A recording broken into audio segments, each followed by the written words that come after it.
the beginning. Hello, my friend. I'm glad you're here. Tonight, we're journeying back to the very beginning. Before there were people, before there were animals, before there were stories at all. This is where it all began. This is the story of how God created the world. So snuggle up, take a deep breath, in through your nose and out through your mouth, and let's begin. In the very beginning, long ago, there was nothing at all.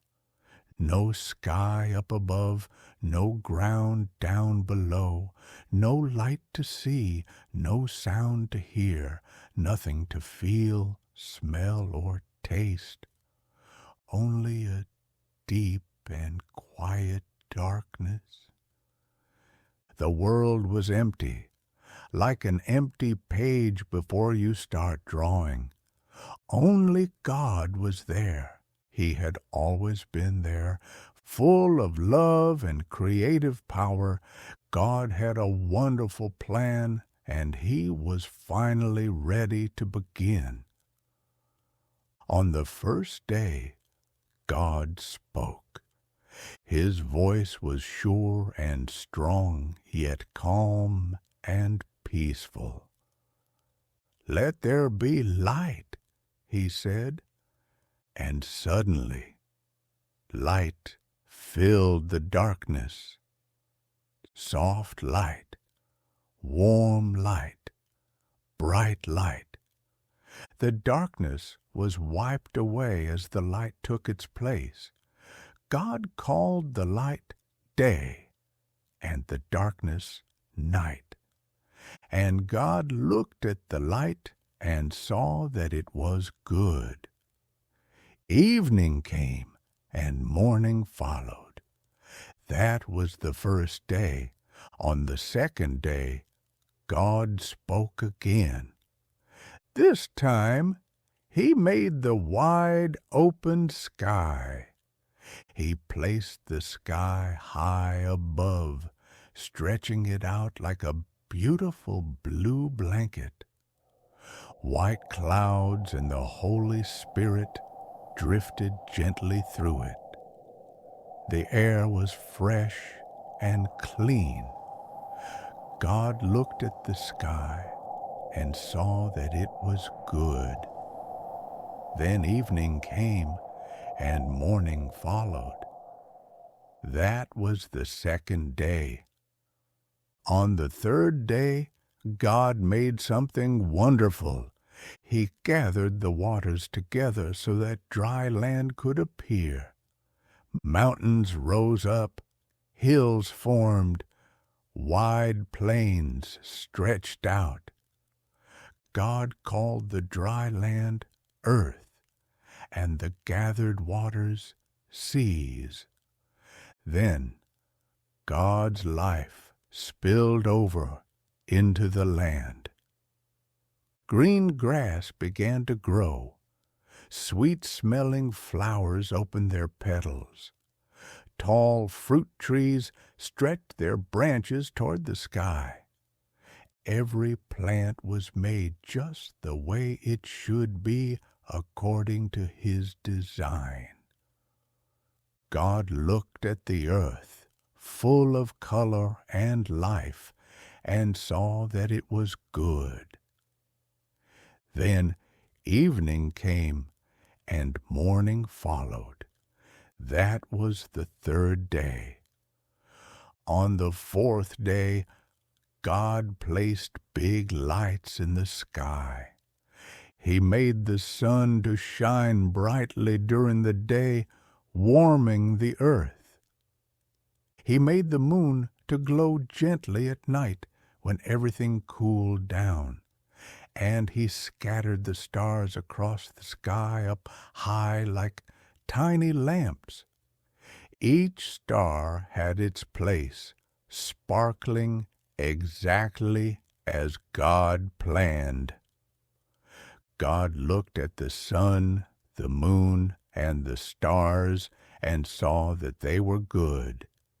Then evening came, and morning followed. That was the 4th day. On the 5th day, God filled the waters and the sky with living creatures. Fish swam through the seas, large and small. Colorful creations moved through the deep blue waters. Birds flew across the sky, singing songs about their maker. Some soared high, and some snuggled between soft plants. God blessed them and told them to fill the seas and the sky.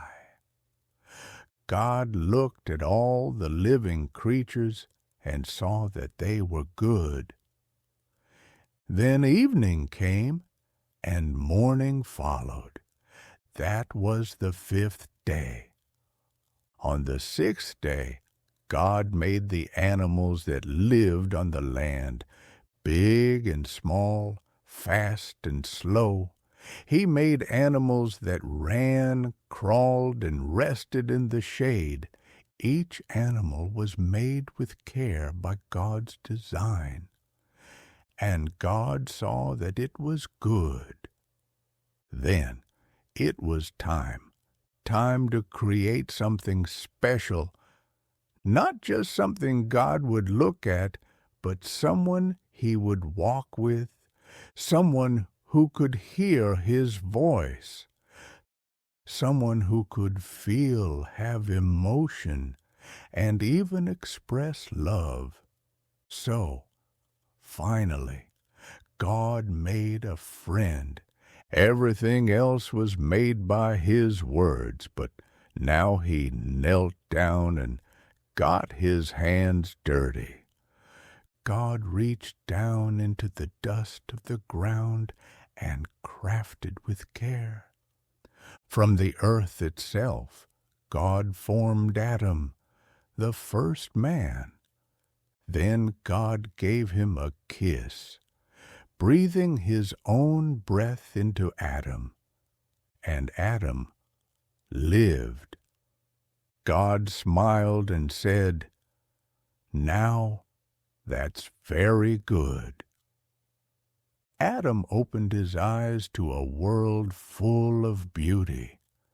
He walked beneath the towering trees.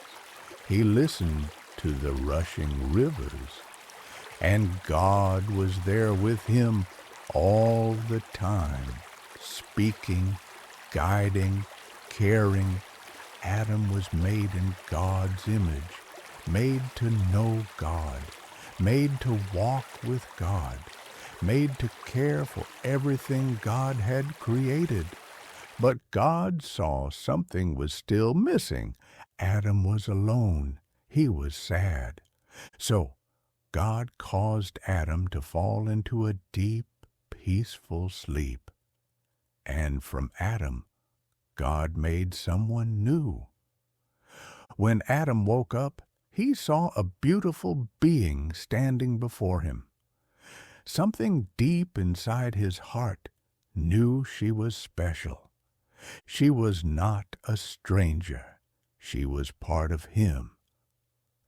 Adam smiled and said, "You are bone of my bones and flesh of my flesh." And he called her woman. God made them to belong together, not the same, but made for one another, made to help each other, made to care for one another. Together, Adam and Eve walked with God, listened to his voice, and placed him at the center of their lives. He taught them how to cultivate and tend to his creation. They found perfect joy in his nearness. And in the garden, with God near, everything was just as it should be. Adam and Eve lived in the garden God had made. They walked with him in the cool of the day. They were not shy, scared, or afraid. And God looked at them with love. They were his creation, his friends, and the beginning of a beautiful story. God looked at all of this, and he saw that it was very good. Then evening came, and morning followed. That was the 6th day. On the 7th day, God rested, not because he was tired, but because his work was complete. God blessed the 7th day and made it special, a day of rest and peace for all mankind. And so the world began, filled with beauty, order, and life. In the beginning, Creator God made all of this, and then he made you, because he wanted someone to share his creation with. In the end, you were made for friendship with him. Just like in the 7 days of creation, evening has come now, and morning will follow. It is time for you to sleep. So, sweet dreams, and remember, God is watching over you, just as he watched over those very first people. Now you know the true story. See you next time.